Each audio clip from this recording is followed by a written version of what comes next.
Oh iya, gue juga mau komentar tuh, tapi sedikit aja ya, nggak akan gue kasih panggung lebih ya. Ada tukang furniture belagu-belaguan mau nantang gue ngomong, dia nggak memahami tentang money laundry yang gue sebutkan. Dia pikir VTube ini kan sekarang ilegal nih, terus nanti VTube on, terus dipikir itu cuci uang katanya. Kan namanya juga tukang furniture ya, kita mesti berbesar hati lah menerimanya ya, karena ya dari pendidikan juga kita lihat, bisa dilihat lah ya dari segi omongannya. Yang saya maksud tuh begini, VTube ini kan ilegal, terus mereka ini kan mendirikan Vplus ya, Vplusnya legal, jadi VTube ilegal kepada Vplus legal, itu artinya money laundry ya, jadi jangan salah. Ngotot lagi udah salah ya. Waduh, dikirain Anies Baswedan, taunya tukang furniture. Aduh, kan gitu. Kan mereka ini yang membela entitas ilegal ini tersangka. Mereka ini tersangka karena sudah jelas dinyatakan ilegal oleh negara, dinyatakan juga tidak boleh oleh agama. Saya juga mau mengkritik di sini dan memberikan saran kepada Pak Haji Eman sebagai ketua PBNU di bagian bidang ekonomi. Lihat-lihat dulu Pak, kalau mau menjadi penasehat, lihat-lihat dulu Pak ini entitasnya seperti apa Pak. Ya, ini soalnya Bapak muncul ketika masih proses dan memang masih entitasnya ilegal. Saya protes Bapak. Ya, saya harap Bapak ini mempertimbangkan omongan saya. Ya, jadi untuk ucapan boleh, tapi Pak ini seperti mendukung maling gitu Pak. Ya, sorry banget, kayak mendukung maling. Kan VTube ini maling Pak. Ya, entitas ilegal. Buktinya kenapa? Ya banyak sekali analogi yang nggak jelas. Ya, terus banyak sekali seperti kayak beberapa alibi ya yang memang mereka bangun ya. Intinya lihat-lihat dulu Pak ya, kalau misalkan mau memberikan ucapan atau himbauan, apalagi Bapak di situ sudah name tag-nya di bawahnya itu sebagai penasehat ya, penasehat atau pembina ya, itu bahaya Pak, hati-hati Pak ya. Ini nanti membawa nama PBNU soalnya Pak, ngeri Pak. Apalagi di samping video Bapak itu ada bendera NU ya, hati-hati Pak. Ini saya mengingatkan Pak sesama muslim Pak ya.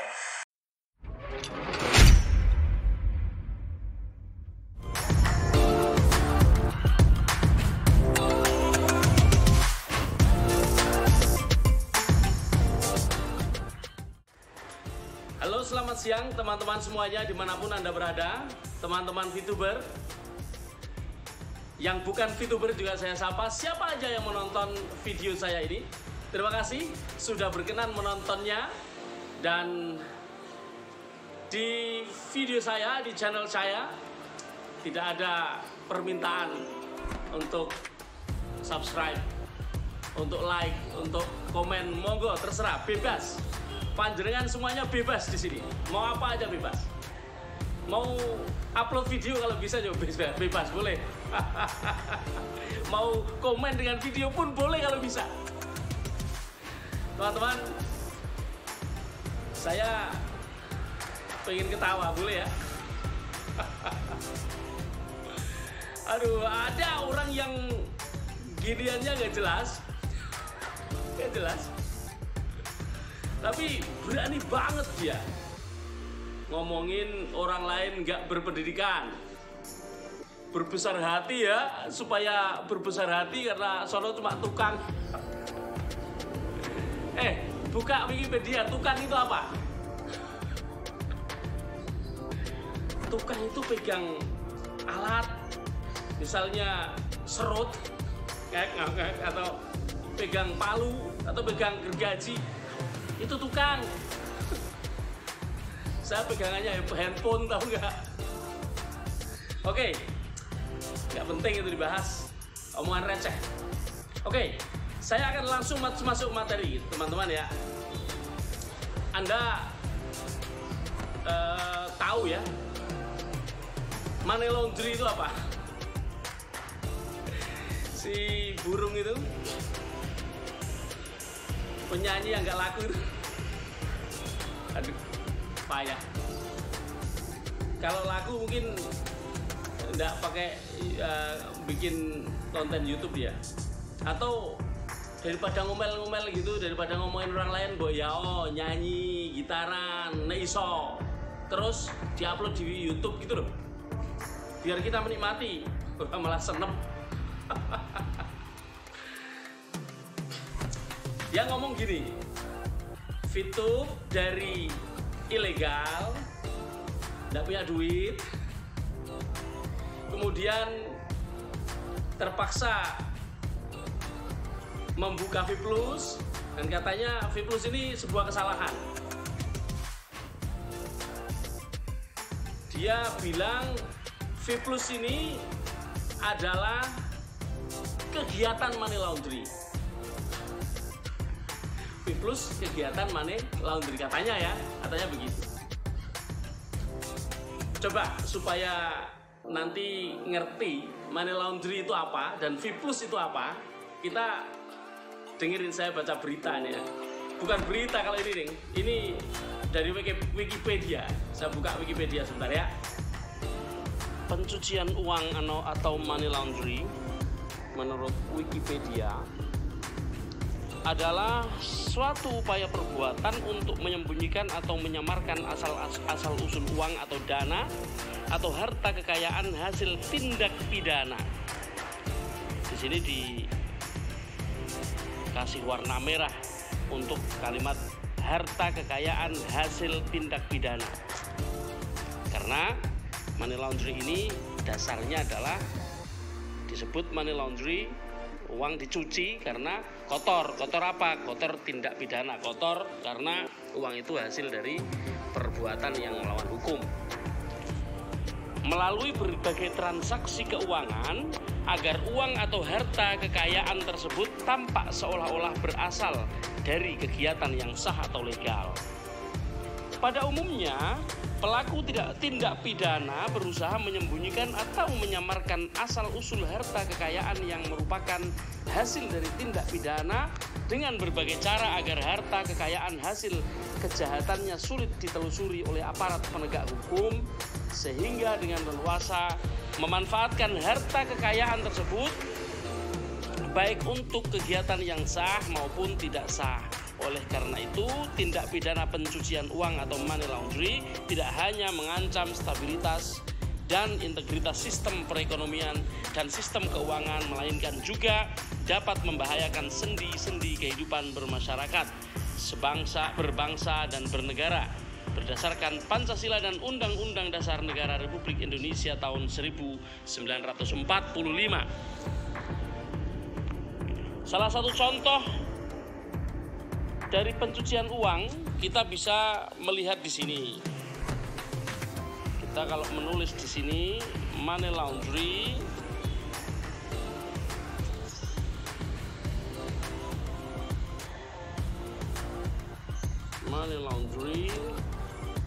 contoh nih, ada contoh praktik ini antara lain transfer dana atau bank ke bank lain antar wilayah atau antar negara dan memindahkan uang lintas batas negara melalui jaringan kegiatan usaha yang sah maupun shell company perusahaan cangkang. Nah, jadi contoh uang ditransfer dari bank satu ke bank lain antar negara. Asal usul uang itu nggak jelas, mungkin membobol bank atau apa, pokoknya tindak pidana apa saja. Kemudian dipindahkan ke negara lain melalui jaringan kegiatan usaha yang sah. Jadi seakan-akan untuk membayar apa gitu. Nah, ini contoh dari money laundry ya, teman-teman. Saya kira semua orang sebenarnya udah tahu money laundry seperti apa. Jadi kalau masih ada juga yang mengatakan kita nggak ngerti money laundry, itu saking terlalu sombongnya orang itu, atau mungkin terlalu bebal kali ya. Nah, udah tahu ya money laundry itu kayak gitu. Money laundry itu duit seakan-akan dipakai untuk kegiatan yang sah, tapi sebenarnya duit itu dari kegiatan yang jahat, dari sebuah kejahatan. Nah, sekarang saya mau tanya, V+ ya, V+ itu terdaftar di semua instansi yang terkait, bahkan di Apply juga ya, dia ikut Apply. Dia menjual barang, ada barangnya yang dijual. Kemudian yang membeli ya VTuber yang pengen dipindah itu rankingnya dari VTube ke V+, yang pengen menambah sumber penghasilan. Saya mau flashback ke belakang. Mungkin si Dadali nggak ngerti karena dia kan VTuber kacangan ya. Sorry to say, but it's true. It's true. Dia nggak ngerti bagaimana awalnya VTube ini. Kemudian dia mungkin nggak pernah dengar bahwa di awal-awal VTube itu awal VTube dibuka berdiri, itu memang sudah ada rancangan nih. Fase 1 adalah periklanan, fase 2 adalah e-commerce, fase ketiga, fase keempat, fase kelima, dan seterusnya. Yang nanti endingnya cryptocurrency ya, masuk ke bisnis itu.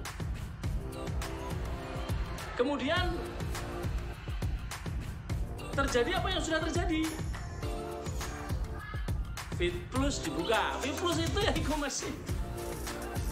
Kemudian uang yang mana yang dicuri, yang dicuci itu loh.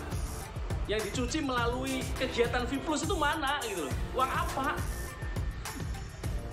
Aneh.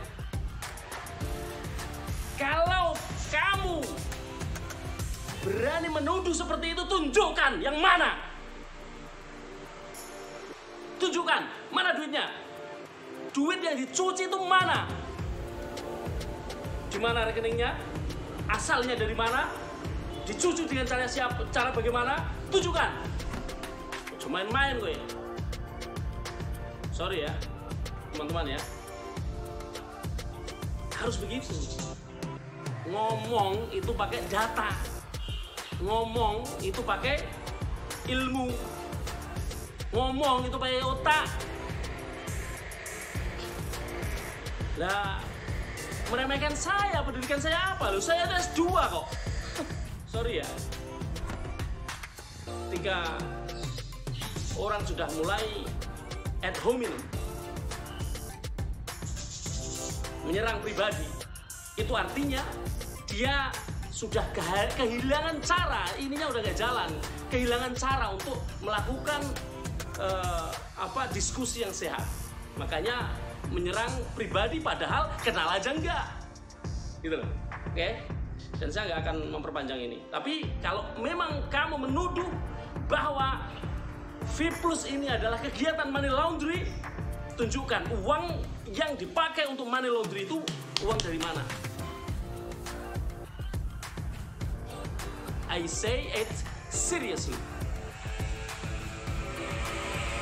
Oke.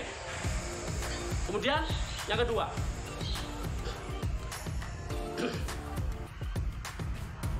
dia si burung ini mas, teman-teman, apa ya burung namanya ya? Dirga Dadali. Lupa saya namanya, nggak perhatiin, nggak penting dia. Tapi kenapa kok saya jawab hari ini? Karena sebenarnya yang inti adalah dua itu. Satu, dia mengatakan bahwa V+ adalah kegiatan money laundry. Saya pengen dia tunjukkan buktinya mana. Karena menuduh pidana itu tidak main-main. Bisa dituduh balik. Yang kedua, dia sok tahu sampai berani mengingatkan seorang ketua PBNU.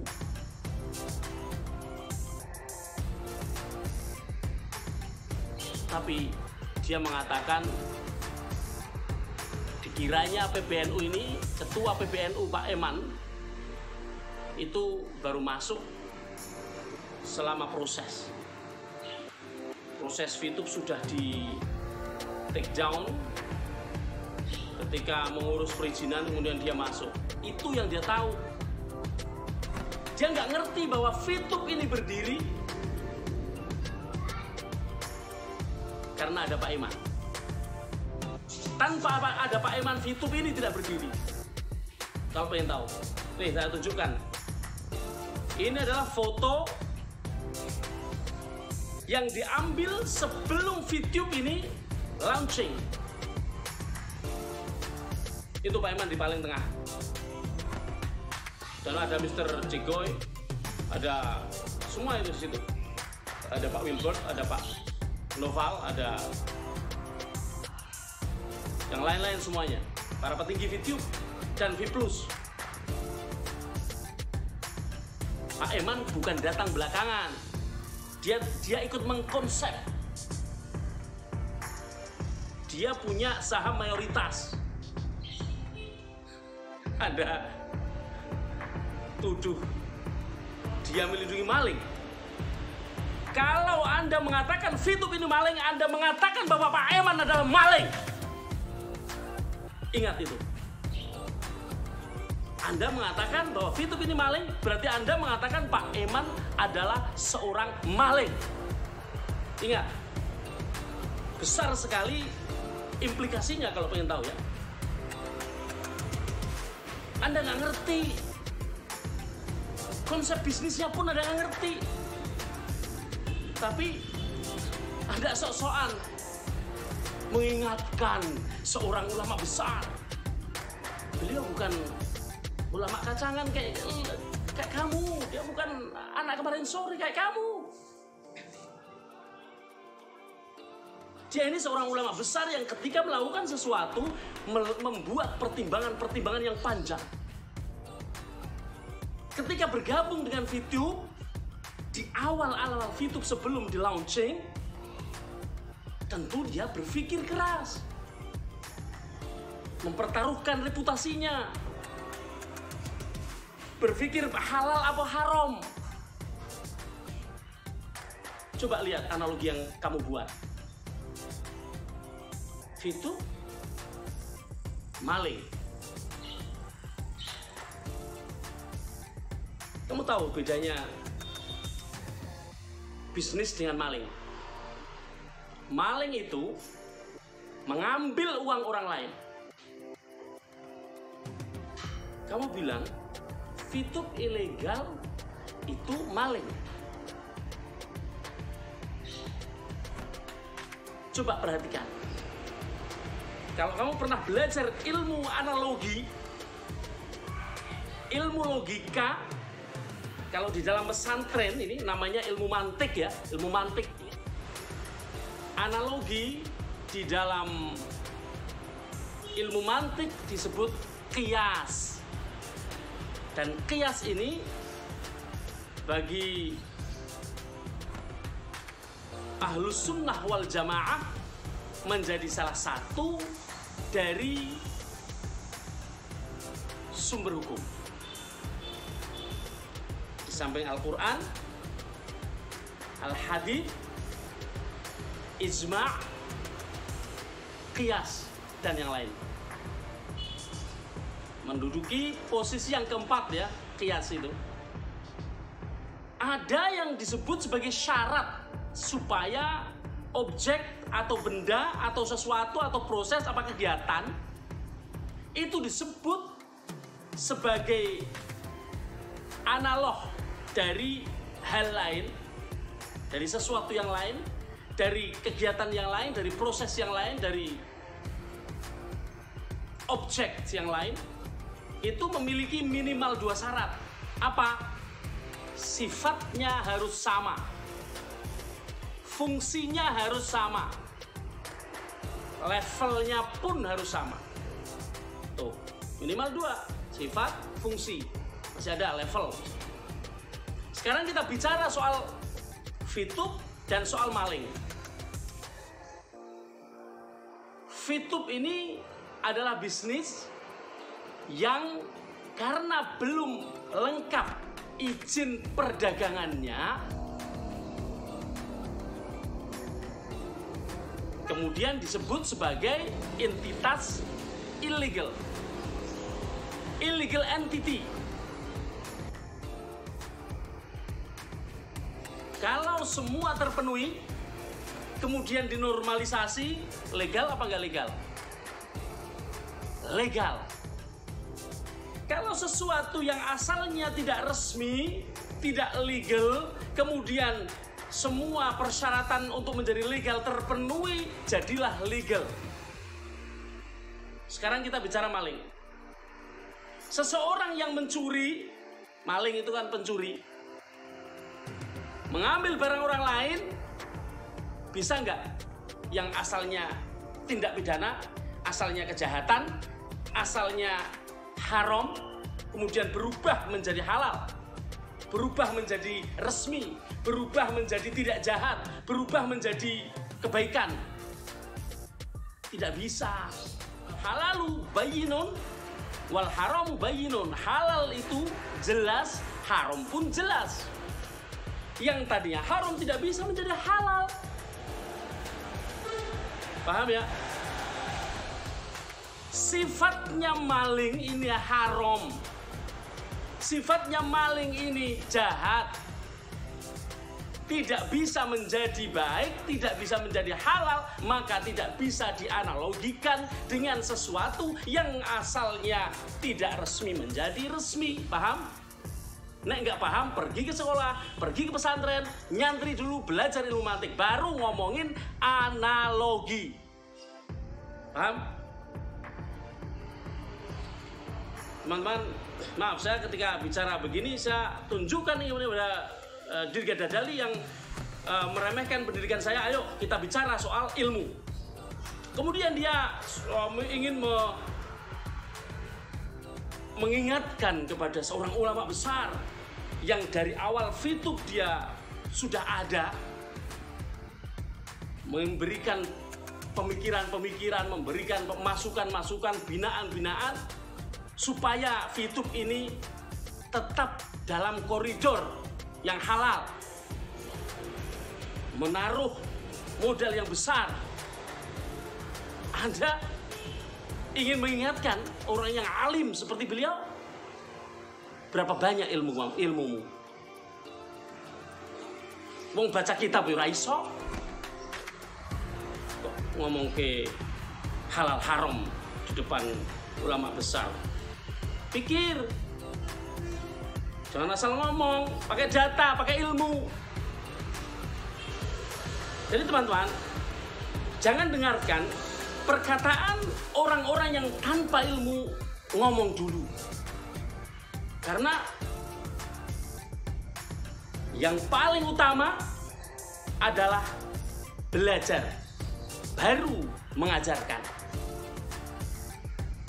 Khairukum man ta'allama al-Qur'an wa 'allamah. Yang terbaik di antara kalian adalah orang-orang yang belajar Al-Quran wa 'allamahu dan mengajarkannya. Sekarang Anda yang nggak tahu ngerti apa-apa, Dadali, situ nggak ngerti soal ilmu agama, mau ngajari Pak Eman, pikir. Apalagi dasarmu karena melihat video beliau keluar ketika fitub sedang dalam keadaan yang mempersiapkan perizinannya. Itu kan setahu kamu saja. Tuh tadi lihat foto udah tak tunjukkan kan? Foto itu menunjukkan bahwa beliau ada di fitub sebelum fitub buka. Kenapa? Itu ada Mr. Jack Goy. Setelah buka, Mr. Jack Goy belum pernah kesini. Beliau datang ke sini sebelum corona. Setelah corona, lockdown, beliau belum pernah ke sini sampai hari ini. Menunjukkan bahwa foto itu dibuat sebelum fitub launching. Paham ya? Pakai logika, pakai pikiran, pakai otak, pakai ilmu. Informasinya yang benar, datanya yang valid. Ojo pakai ngarang. Paham ya? Oke, teman-teman semuanya, ini tadi saya sekedar menjawab. Jadi intinya ketika pertama dia menyatakan tentang VTube ini dan V+ melakukan money laundry, dan dia mengatakan ini sudah tersangka. Sudah tersangka. Siapa yang melaporkan? Coba lihat. Mana proses hukumnya sampai mengatakan tersangka? Bahwa tersangka itu kalau sudah ada proses hukumnya. Nah, prosesnya nggak ada, kok bisa bilang tersangka? Nah, situ ngerti telah belajar hukum nggak sih?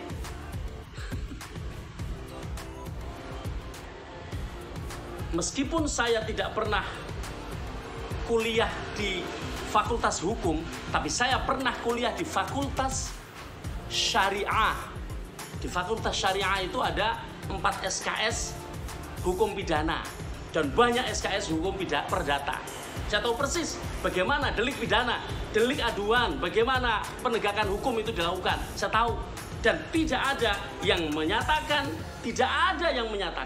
bahwa VTube sudah menjadi tersangka. Ingat, ketika ngomong seperti itu sudah terlalu dalam. Situ ngomong tanpa ilmu, ngomong tanpa data, ngomong tanpa mikir bahwa yang kamu omongkan itu sudah sampai ke ranah pidana. Oke, selesai sampai di situ soal money laundry. Kemudian soal mengingatkan Pak Eman. Mengingatkan itu dengan ilmu. Gak ada mengingatkan asal jeplak. Kalau mengingatkan asal jeplak itu namanya bukan mengingatkan, tapi ngawur.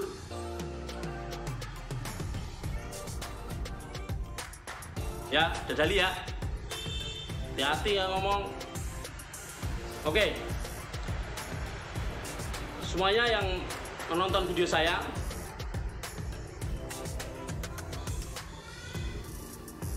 kalau dia bicara seperti itu dan Anda sudah dengar video, sudah nonton video, sudah dengar omongan saya, ayo dipikir bersama mana yang benar.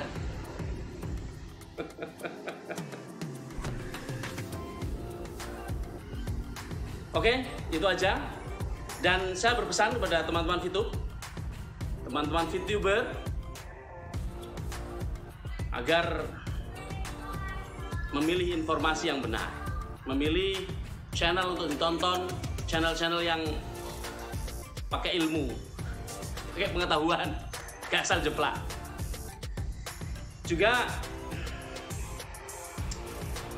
VTube ini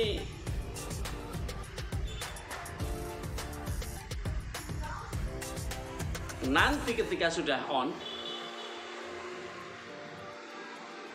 dinyatakan normal. Normalisasi itu kan untuk menyatakan normal, loh. Nama prosesnya normalisasi, namanya surat normalisasi. Kalau itu sudah selesai,